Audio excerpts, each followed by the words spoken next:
What's happening, world? B Marsh Boxing, back at it. To debunk all hypocrisy and fallacies and to call out the fake and the phony out there. Because y'all fellas be exposing yourselves each and every day on these YouTube streets when we come to talking about this boxing.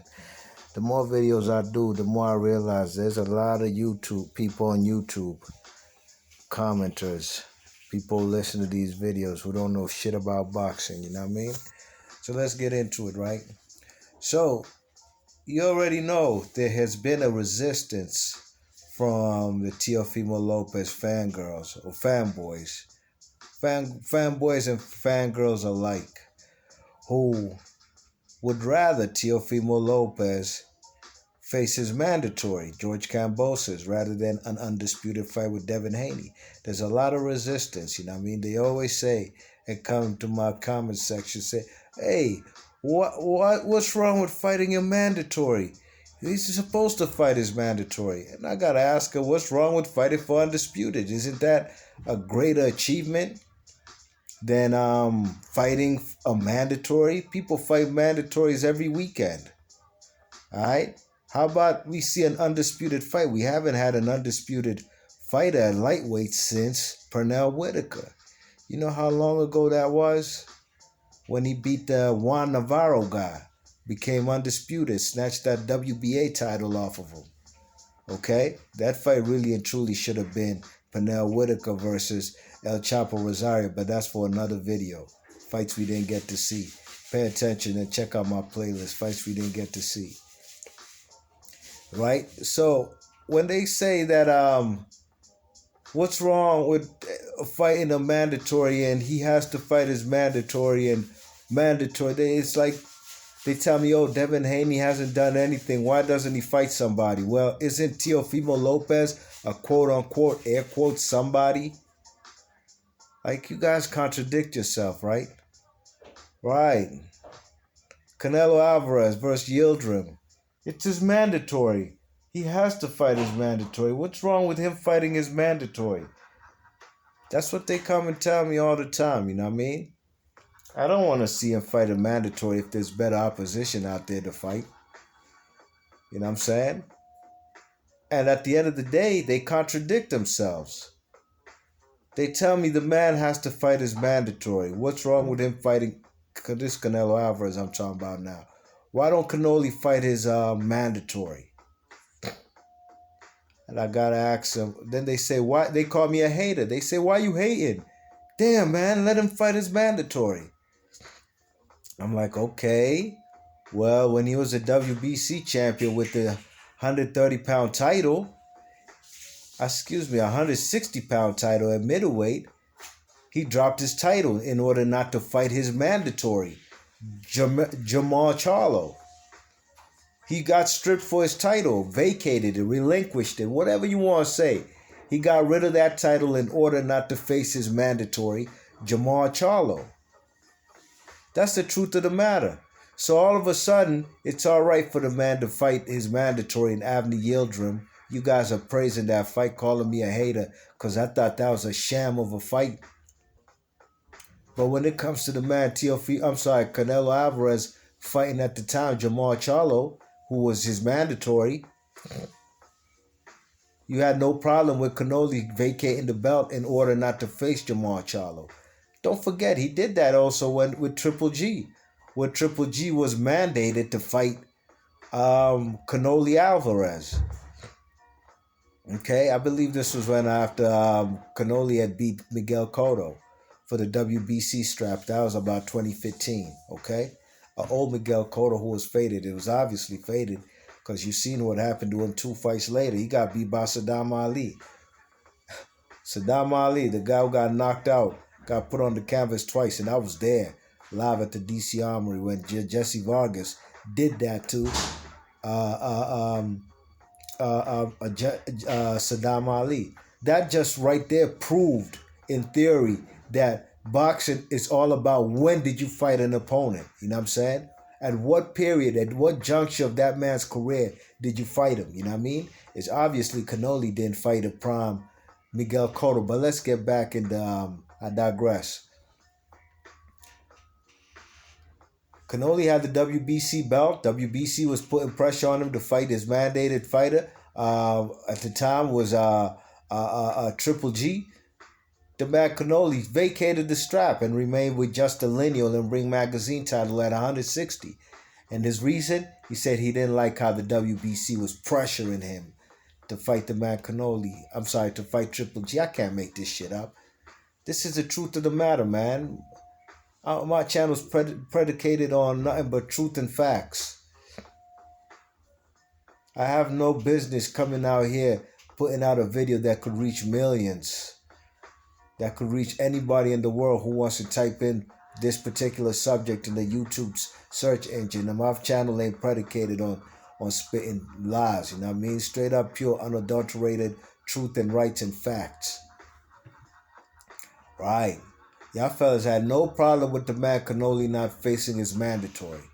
But when it comes to Yildrim, you're all for it. You're calling me a hater because I thought it's a sham of a fight. And Yildrim coming off coming off a loss and coming off a 2-year hiatus, y'all fellas gave that fight credence for Canelo. You know what I'm saying? What part of the game is that, man? Y'all want Teofimo Lopez to fight George Kambosos so bad, but not fight as a mandatory. Kambosos is the IBF mandatory. But you don't want that man, Teofimo Lopez, to fight Devin Haney. You keep telling me why Devin Haney, the WBC champion.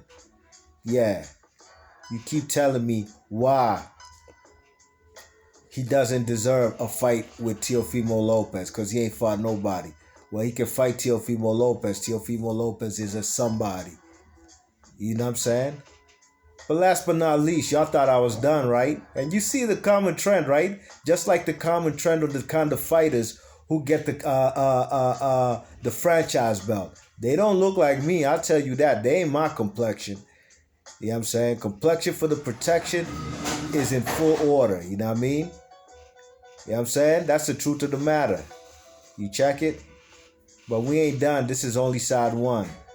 Flip over the tape. Let's go to side B. Who's Devin Haney's mandatory? Who's Devin Haney's mandatory?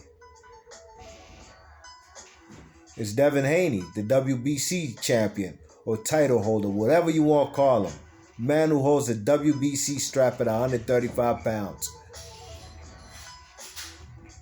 This guy, Ryan Garcia, has distracted y'all with this Gervonta Davis and Pacquiao talk. He ain't distract me. Because a day after he was talking about, ooh, Tank Davis, let's go. I want Tank Davis. I made the video. Don't let this little boy fool you. This dude tried to throw a smoke screen to avoid a guy who's on the same network or app that they fight on, DAZN, the man Devin Haney. And guess who is Devin Haney's mandatory? It's Ryan Garcia. Yeah, Ryan Garcia got y'all fooled out here like he wants smoke with Pacquiao. A guy who's at 147 pounds. A guy who's beaten the better fighters than anybody at 147 pounds since 2016. I made a video. Go check it out on my YouTube channel. You know what I'm saying? You guys that are not pushing for the man Ryan Garcia to fight his mandatory, to be the mandatory challenger, which he is, you ain't pushing for that fight with Devin Haney. No, you're not. But y'all pushing for Teofimo Lopez versus George Kambosos. Y'all pushed hard body for this Yildrim versus Canelo Alvarez. Mandatory fights. The same Yildrim that Golden Boy and DAZN rejected in 2020, saying that's not a fight we want to show. You can't be getting paid $35 million. At the time, Canelo was in that $365 million contract, the biggest at the time in sports history. It ain't no more because fellas like Giannis Antetokounmpo from Milwaukee Bucks, he got a $400 million contract after Canelo. And what's his name? The quarterback for the Kansas City Chiefs, Patrick Mahomes. And I knew Patrick Mahomes was going to lose to Tom Brady. I knew that going into the fight. I was 100% confident. You know what I'm saying? I'm still glad I'm happy about that pick. I ain't put no money on it because I don't really bet on football. I bet on boxing. I bet on boxing, mano y mano. Not no football thing where they got special teams, defense, offense. The whole team could play well, then somebody does fucks up on special teams and doesn't make a tackle, and the guy runs in for a kick return or punt return, gets it within field goal range, they fuck around, lose the game. Now I'm cool. Too many variables in football why I don't bet on football, but I do bet on boxing, and I've made way more money than I've ever lost in boxing. It's a mano y mano sport. Yeah, y'all fellas thought out thinking I'll be banging on Teofimo Lopez. Teofimo Lopez got me $200 in my pocket off a $20 bet. Yeah, I picked him to beat the man Lomachenko at the betting booth in Washington D.C. at the what do you call it, William Hill, the William Hill betting booth. I went up there and I put money on Teofimo Lopez winning via decision on points. Fellas thought Teofimo Lopez could only win that fight via knockout. Right. But I got me some money, so big ups to Teofimo putting some guap in my pocket. That's a little, a little money that just a little $200. Can't be mad. Right, but back to Canelo. The same Canelo and Avni Yildrim fight that the DAZN and Golden Boy rejected. And that's why Canelo wanted to get up out that contract. Because y'all ain't trying to let me cherry pick and fight these obscure European opponents, right? Y'all trying to make me fight good American fighters like Demetrius Andrade and Jamal Charlo and the likes, etc.